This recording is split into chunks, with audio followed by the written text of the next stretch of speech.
사도행전 7장에는 스데반 집사의 이야기로 가득합니다. 스데반 집사는 누구입니까?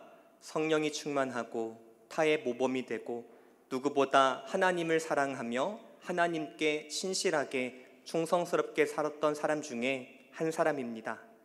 뿐만 아니라 그가 복음을 담대하게 증거하였고 그 어떠한 환경 가운데서도 복음을 놓지 않는 정말 복음의 열정이 대단했던 사람 중에 한 명입니다. 그런데 그의 인생의 끝은 돌에 맞아 순교하는 이야기로 끝이 납니다. 그리스도인들을 향한 박해는 스데반 한 사람으로 끝나는 것이 아니라 그의 죽음으로 시작으로 많은 그리스도인들에게 큰 박해가 찾아오게 되었습니다. 오늘 본문 사도행전 8장 1절은 이렇게 말합니다. 우리 8장 1절 같이 읽겠습니다. 8장 1절 읽겠습니다. 시작. 사울은 그가 죽임을 당함을 마땅히 여기더라. 그날에 예루살렘에 있는 교회에 큰 박해가 있어 라고 말합니다. 여기까지만 보겠습니다. 8장 1절에 보니까 스데반의 순교로 끝난 것이 아니라 이 스데반의 죽음 너머의 큰 박해가 예루살렘 교회 공동체에 있었음을 소개합니다. 그런데 이 1절에 제가 색깔을 세 가지를 칠했는데요. 이 8장 1절에는 그리스도인들이 받았던 박해의 이유가 무엇인지, 그리고 박해의 범위가 어떠했는지, 그 박해의 강도가 얼마나 컸는지를 우리에게 소개하고 있습니다. 먼저 그리스도인들이 박해받은 이유가 무엇일까요? 8장 1절 색칠한 부분을 다시 한번 보면은 오늘 본문은 이렇게 말합니다. 사울은 그가 죽임당함을 어떻게 여겼더라? 마땅히 여겼더라 라고 말합니다. 여기서 말하는 마땅히 여기다라는 것은 다시 말하면 이유가 없다는 것입니다. 죽음이 있으려면, 어떠한 그 사람에 대한 심판이 있으려면, 책임이 있으려면 문제가 있어야 되는 것 아니겠습니까? 그런데 지금 그 당시에 사울과 유대 당국자들은 그리스도인들이 어떠한 특별한 잘못을 하지 않았습니다. 그럼에도 불구하고 그들을 죽이는 것을 당연하게 여겼다라고 말합니다. 이 단어는 예수님의 죽음에서도 등장합니다. 사랑하는 성도 여러분, 예수님이 죽을 만한 이유가 있으셨습니까? 없었습니다.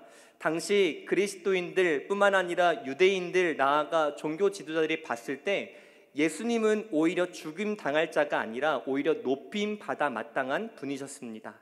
하지만 그럼에도 불구하고 예수님은 죽음의 이유가 없음에도 불구하고 그분의 죽음을 당연하게 마땅하게 여겼고, 뿐만 아니라 그분을 따르는 그리스도인들의 죽음마저도 당연하게 여겼다라고 말합니다. 뿐만 아니라 이 그리스도인을 향한 박해는 스데반이나 아니면 예수님의 제자들에게만 국한된 것이 아니라 모든 지역의 모든 그리스도인들에게 확장되었던 것을 보게 됩니다. 다시 색칠한 부분을 보니까 이렇게 말하죠.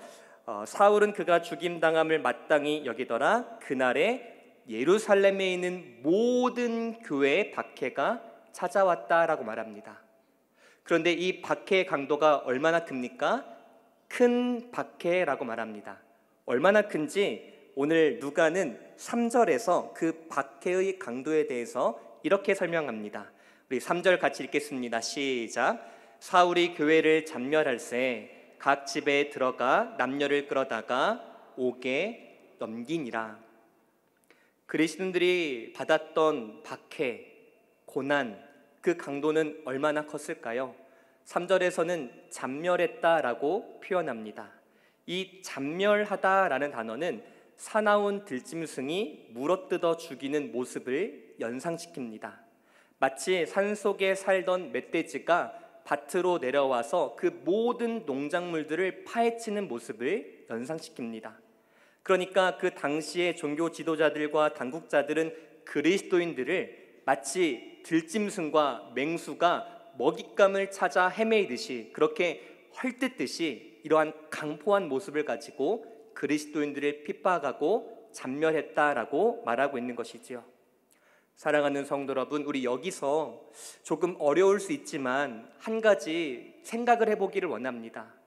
이 당시의 환경을 마주하고 있는 그리스도인들은 어떤 마음과 어떤 생각을 품었을까요? 우리가 이렇게 하나님을 누구보다 사랑하고 누구보다 하나님께 충성하고 누구보다 복음을 신실하게 따르며 심지어 그 복음을 증거하는데 하나님은 우리를 지켜주시고 보호해 주셔야지 왜 우리를 그냥 내버려 두고 왜 이러한 잔혹한 상황 가운데서 하나님은 침묵하시고 왜 뒷짐지고 계시고 심지어 우리를 고통의 자리 가운데 방치하는 것일까라는 생각을 하지 않았겠습니까? 어쩌면 우리는 이 글을 읽으면서도 우리도 이와 같은 생각을 품게 됩니다. 그러니까 지금 이 잠멸하는 상황 가운데 기독교가 탄압당하고 그리스도인들이 잡혀가고 있는 이 상황 가운데 당시 그리스도인들은 아마도 실존적인 질문, 신앙의 본질, 하나님의 존재와 성품과 사역에 대한 아마 심오하고도 깊은 생각을 했을 것이다 라고 생각해 봅니다. 왜 하나님은 이 순간에 침묵하실까? 왜 고난을 그냥 방관하실까? 왜 의로운 자의 고통을 내버려 두는 것일까라는 이러한 생각을 분명 했을 것입니다. 오늘 본문은 이러한 심오하고도 깊은 질문에 대한 답, 그리고 이러한 몰이해적인 상황 가운데서 그리스도인은 어떠한 태도를 가지고 살아가야 하는지 그 답을 우리에게 제시하고 있다는 것입니다. 사랑하는 성도 여러분, 우리도 삶을 살아가다 보면은 인생의 어려운 순간을 만납니다. 아무리 인간의 지성과 이성과 경험과 논리를 가지고 해석을 해보고 이해해보려고 노력하지만 그것을 넘어서는 어떠한 초월적인, 즉 우리의 통제를 넘어서는 어떠한 일들을 우리는 마주하게 됩니다. 그때 종종 우리는 어떻게 반응합니까?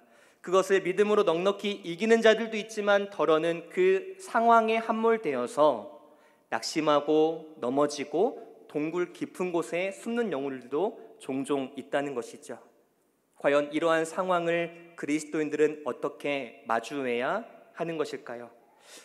이것에 대한 답을 저는 여러 성경의 인물들을 통해서 함께 살펴보기를 원합니다. 그 중에 한 사람을 소개하고자 하는데 바로 하박국 선지자입니다. 하박국 선지자는 하박국 1장에서 자신의 이야기를 쭉 써내려 갑니다. 하박국은 자신이 살아가고 있는 그 삶 속에서 이해할 수 없는 어떠한 일을 만납니다. 어떠한 일일까요? 하박국 1장 2절에서 3절 말씀 우리 같이 한번 읽어보겠습니다. 시작. 여호와여, 내가 부르짖어도 주께서 듣지 아니하시니 어느 때까지리까? 내가 강포로 말미암아 외쳐도 주께서 구원하지 아니하시나이다. 어찌하여 내게 죄악을 보게 하시며 패역을 눈으로 보게 하시나이까? 겁탈과 강포가 내 앞에 있고 변론과 분쟁이 일어났나이다. 3절을 잠시만 띄워주시면 지금 하박국 선지자가 살아가고 있는 그 삶의 정황, 역사적인 정황을 소개하고 있습니다. 지금 이 시대에 어떤 일들이 가득하다고 말합니까? 죄악이 가득하고 패역이 가득하고 겁탈과 강포가 가득하고 내 앞에 변론과 분쟁이 가득합니다 라고 말하고 있는 것이죠. 이것을 다시 조금 의역을 해보자면 하나님의 백성들이 이 땅을 살아가는데 어찌 세상에 불의와 폭력이 가득하고 악인들이 형통하고 의인들이 고난받는 것을 왜 그냥 방관하십니까? 라고 질문을 하고 있는 것입니다. 그런데 하나님께서 이 하박국 선지자의 질문에 답을 주십니다. 그런데 그 답이 너무나도 이해할 수 없는 답을 주십니다. 보통 이렇게 하나님 너무 힘듭니다, 강포와 어떠한 어려움이 있습니다 라고 말을 하면 하나님은 어떻게 반응해야 맞다고 우린 여깁니까? 그러한 상황들 내가 잘 해결해 줄게 라고 하면서 문제가 하나씩 실타래가 풀려가는 것을 기대하지 않습니까? 그런데 하나님은 이 하박국 선지자의 탄식과 분노와 기도 앞에 어떻게 응답하시냐면 내가 이보다 더 안 좋은 상황을 너희에게 주겠다라고 말합니다. 바벨론이라는 큰 악한 사람들을 들어서 내가 너희들을 심판하겠다라고 말하는 것이죠. 우리의 기대와 하나님의 일하심의 방법은 너무나도 달랐던 것입니다. 사랑하는 성도 여러분, 이렇게 하나님의 방법이 너무나도 이해되지 않으니까 하박국 선지자가 얼마나 답답했는지 2번이나 더 묻습니다. 어찌하여 이러십니까? 어찌하여 이러십니까? 라고 묻습니다. 그런데 그 이후에 하나님은 답을 주시지 않습니다. 만약에 우리의 삶이 여기까지 왔다면 우리는 어떨까요? 한 번 묻고 두 번 묻고 세 번 물었는데도 상황이 좋아지기는커녕 더 악화됩니다. 하나님이 즉시 응답하고 문제를 해결해 주실 것 같지만 오히려 그러한 문제가 더욱더 심각해지고 지체됩니다. 그러면 우리는 넘어질 것 같지만 하박국 선지자는 넘어지지 않습니다. 오히려 우리에게 이해되지 않고 몰이해적인 상황 가운데서 우리가 취해야 할 자세가 무엇인지를 명확하게 보여줍니다. 하박국 2장 1절 말씀 우리 같이 읽겠습니다. 시작. 내가 내 파수하는 곳에 서며 성루에 서리라. 그가 내게 무엇이라 말씀하실는지 기다리고 바라보며 나의 질문에 대하여 어떻게 대답하실는지 보리라 하였더니, 이것이 바로 고난 가운데, 이해되지 않는 상황 가운데 그리스도인이 취해야 될 바람직한 자세입니다. 앞의 말씀을 다시 한번 보겠습니다. 내가 서겠다, 내가 서겠다, 내가 기다리고 바라보겠다라는 이 모든 하박국 선지자의 고백의 단어들은 동사인데 시제가 다 미완료 시제로 되어 있습니다. 그러니까 하나님께서 응답하실 때까지, 하나님께서 이 고난을 어떻게 역사하시고 이끌어 가실는지 비록 이 찰나의 순간에는 내가 이해되지 않지만 하나님이 일하실 때까지 나는 끝까지 이 자세를 유지하겠다. 마치 파수꾼이 자기의 자리를 지키듯이 나는 이 믿음의 자리를 떠나지 아니하고 하나님의 응답이 더디다 할지라도 끝까지 기다리고 바라보며 버티겠다라고 말하고 있습니다. 사랑하는 성도 여러분, 다시 본문으로 돌아와서 스데반의 죽음과 온 예루살렘 교회의 핍박과 잔멸이라는 큰 고통 가운데서 그리스도인들은 어떻게 버텼을까요? 바로 이와 같은 믿음의 모습. 오직 의인은 상황에 따라 살아가는 것이 아니라 오직 의인은 그 전능하신 하나님의 주권과 섭리를 신뢰하는 그 믿음으로 살아간다라는 이러한 신앙의 고백을 가지고 살아갔다라는 것입니다. 우리 역시 이해되지 않는 현실이 있을 것입니다. 그때마다 하나님 앞에서 믿음의 자리를 지키시며 그분의 뜻을 기다리고 신뢰하고 오직 의인은 믿음으로 말미암아 살아간다라는 이러한 자세를 견지하며 걸어갈 수 있는 우리 모두가 되기를 다시 한번 진심으로 소망합니다. 여기서 우리가 놓치지 말아야 할 것이 있습니다.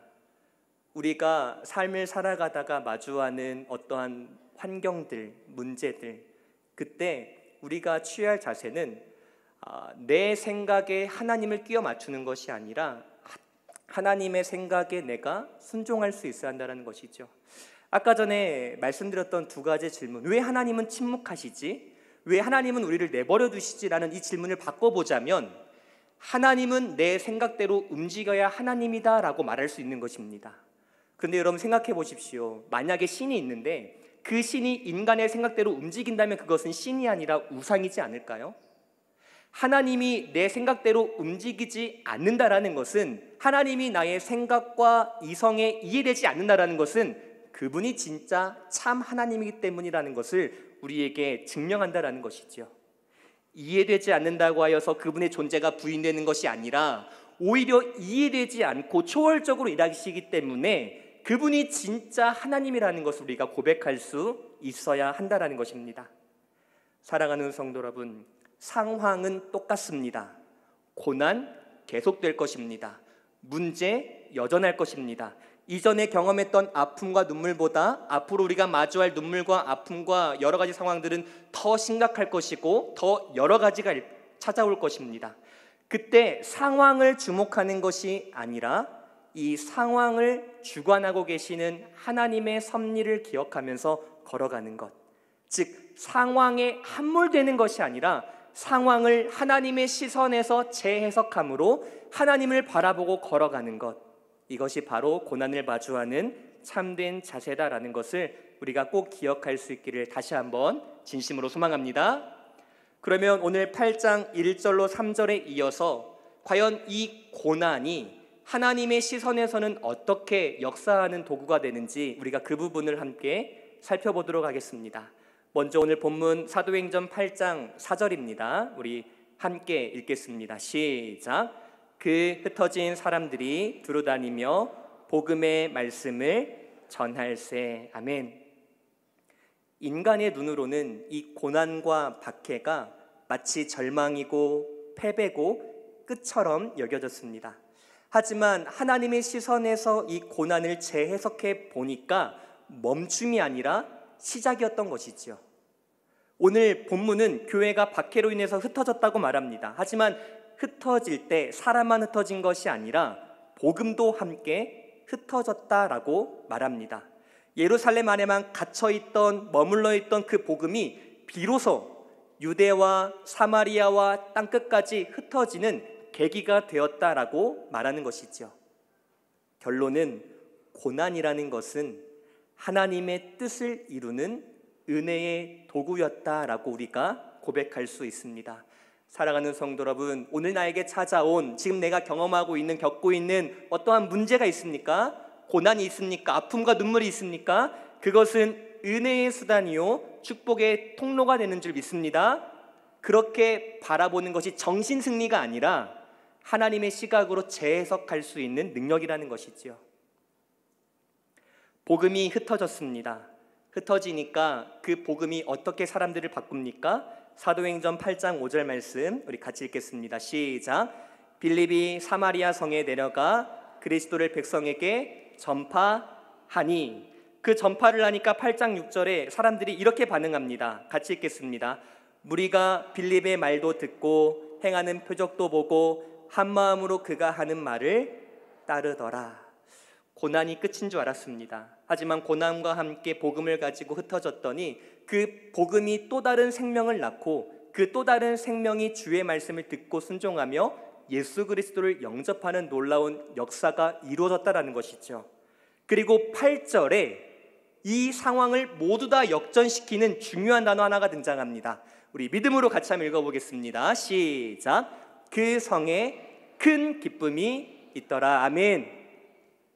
처음에 그리스도인들은 그 상황만 보면은 낙심이었고 패배였고 절망이었고 끝이었습니다.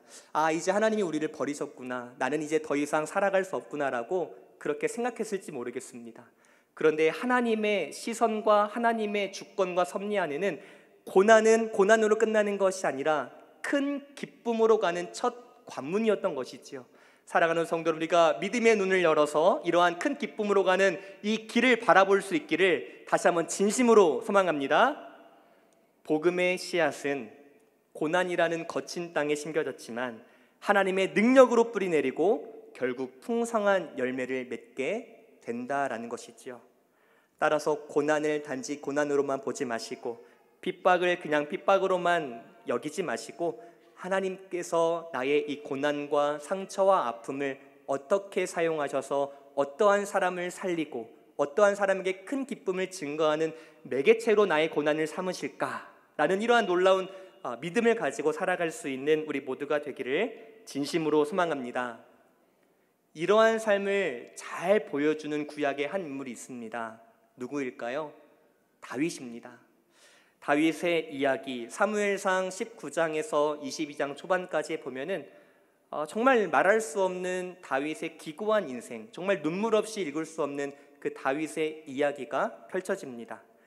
다윗은 사울의 질투와 미움을 받아 목숨을 위협받게 됩니다.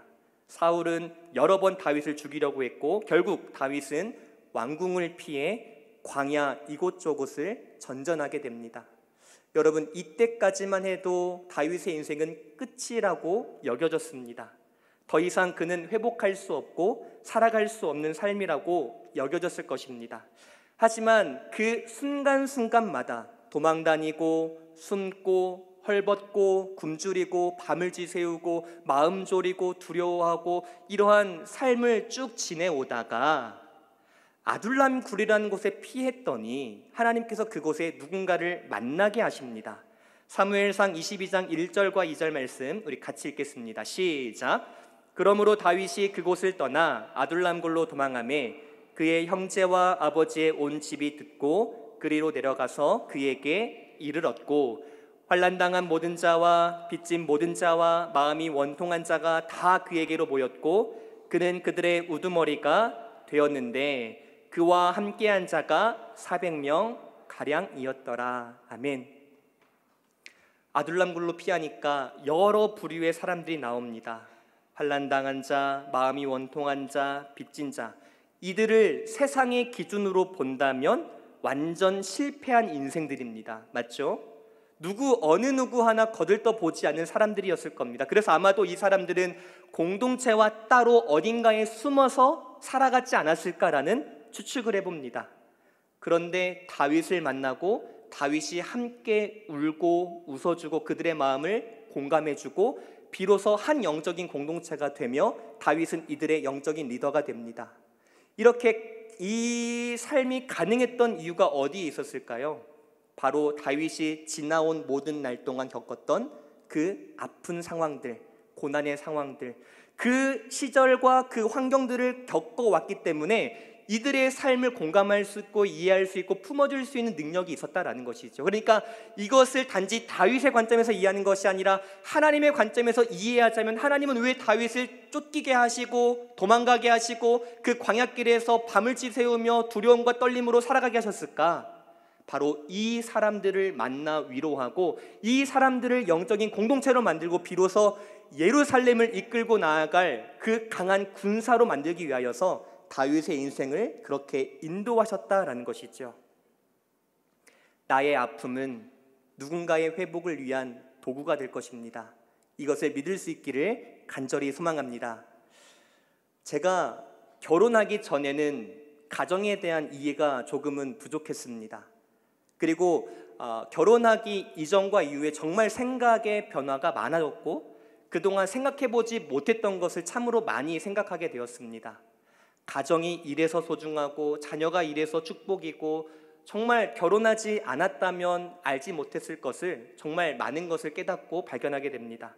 또한 지난날의 나의 삶을 돌아보면서 왜 그때 이 사람을 만나게 하셨고 왜 이 상처를 받게 하셨고 왜 이 눈물을 흘리게 하셨을까라는 것을 지금 하나님의 시선으로 보니까 나와 똑같은 아픔과 상황을 마주하는 사람들이 너무나도 많더라.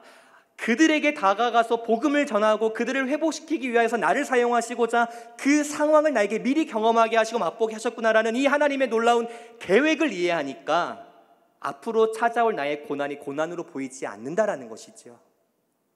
사랑하는 성도 여러분, 고난의 자리는 끝이 아님을 다시 한번 믿기를 소망합니다. 고난의 자리는 하나님의 위로와 새로운 역사, 복음의 확장이 이루어지는 놀라운 은혜의 수단이라는 것을 꼭 기억할 수 있기를 간절히 소망합니다. 말씀을 정리하고자 합니다. 스데반의 순교의 이야기, 그리고 초대교회에 있었던 큰 박해, 그리고 거기에서 우리는 하바국 선지자의 몰이해적인 상황 가운데 드렸던 탄식과 눈물의 기도, 그리고 하나님의 반응, 그리고 하바국 선지자의 놀라운 믿음의 모습 뿐만 아니라 다윗의 기고한 이야기, 아둘람굴에서 만났던 사람들의 놀라운 만남, 스데반 초대교회의 박해, 하바국 선지자의 눈물의 기도, 다윗의 도망과 아둘람굴의 만남, 이 모든 이야기의 핵심은 고난이 하나님의 섭리 안에서 놀라운 열매로 바뀔 수 있다라는 것을 우리에게 가르치고 있습니다. 사랑하는 성도 여러분, 삶의 고난이 찾아올 때 그 순간을 단지 나만의 아픔으로만 여기지 마시고 하나님의 더 크신 계획을 신뢰할 수 있는 우리가 되기를 소망합니다. 그 자리에서 믿음으로 머무시고 하나님께서 반드시 이루실 열매와 새로운 공동체를 기대하면서 우리의 시선을 땅에 머무는 것이 아니라, 상황에 머무는 것이 아니라 우리의 시선을 하나님께 돌려 하나님이 어떻게 일하시는지를 바라보며 나아가는 우리의 모든 삶이 되기를 다시 한번 진심으로 소망합니다. 우리 함께 이 시간 찬양으로 나아갈 텐데요, 우리 내게로부터 눈을 들어 주를 보기 시작하네, 우리 시선 찬양 함께 하시면서 주님, 나의 삶 가운데 드려지는 고난 가운데서도 주님께 눈을 들어 살아가기를 원합니다 라는 결단의 마음을 가지고 우리 함께 찬양하도록 하겠습니다.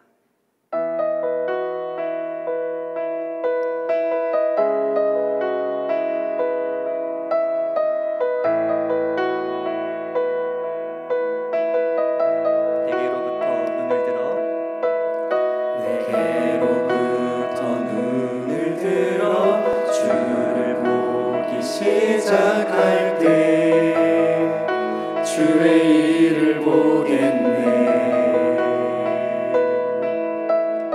내 작은 마음 돌이키사 하늘을 꿈꾸게 하네. 주님을 볼 내게로부터 눈을 들어 주를 보기 시작할 때 주의 일을 보겠네. 내 작은 마음 돌이키사 하늘을 꿈꾸게 하네. 주님을 볼 때 모든 시선을 주님께 드리고 살아계신 하나님을 느낄 때 내 삶은 주의 역사가 되고 하나님이 일하기 시작하네. 모든 시선을 주님께 드리고 살아계신 하나님을 느낄 때 내 삶은 주의 역사가 되고 하나님이 일하기 시작하네.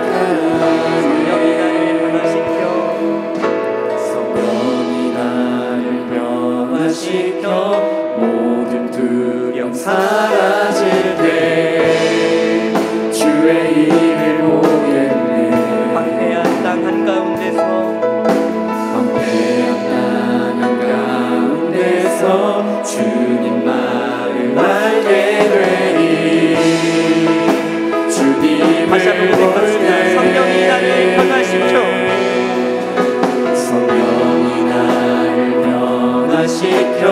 모든 두려움 사라질 때 주의 일을 보겠네. 막대한 땅 가운데서 주님 마음을 알게 되리. 주님을 볼 때 모든 시선을 주님께 드리고 살아계신 하나님을 느낄 때 세상은 주의 나라가 되고 하나님이 다시 한번 믿음으로 고백합니다. 모든 시선을 주님께 드리고 모든 시선을 주님께 드리고 전능하신 하나님을 느낄 때 세상은 주의 나라가 되고 하나님이 일하기 시작하네. 모든 시선을 주님께 드리고 전능하신 하나님을 느낄 때 세상은 주의 나라가 되고 하나님이 일하기 시작하네.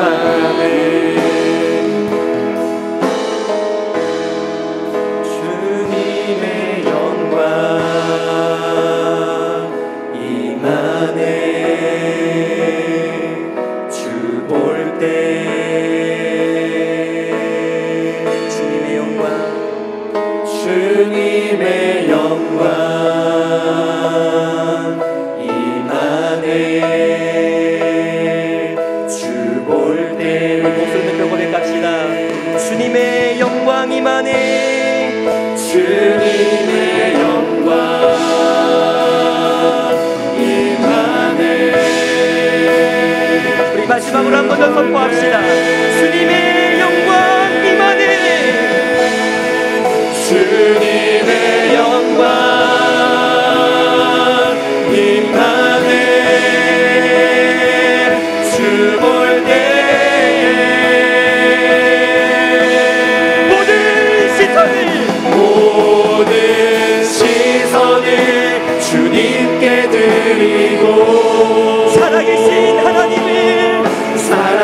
살아계신 하나님을 느낄 때 내 삶은 주의 역사가 되고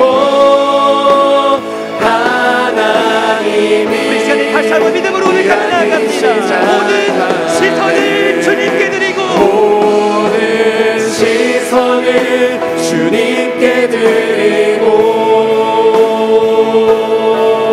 전능하신 하나님을 느낄 때 세상은 주의 나라가 되고 하나님이 일하기 시작하니 우리 함께 이 시간 말씀을 묵상하면서 찬양의 가사들을 기억하면서 우리 함께 이 시간 간절히 기도하기를 원합니다. 사랑하는 성도 여러분, 지금 이 시간에 어떠한 고난의 상황 가운데 머물고 계십니까? 그 고난의 상황을 타개하고자 여러 가지의 방법과 수단을 쓰고 계십니까? 그러면 그럴수록 더 깊은 고난과 아픔과 눈물의 자리로 빠져들고 있는 경험을 하고 계십니까? 사랑하는 성도 여러분, 지금 이러할 때일수록 우리가 해야 될 일은 내가 무엇인가를 하는 것이 아니라 전능하신 하나님을 의지하고 그 하나님께 머무는 것만이 우리가 살아갈 유일한 길임을 믿으시기를 소망합니다. 시선을 돌려 하나님을 바라보시기를 소망합니다. 땅을 바라보고 나의 감정에 매몰되는 것이 아니라 전능하시고 살아계시고 역사하시는 참된 나의 인생의 주관 되신 하나님께 나의 시선을 돌려 하나님의 일하심을 기대하며 나아갈 수 있는 우리의 삶이 되게 해달라고 우리 시간에 주님의 이름을 기도하며 나아갑니다. 주여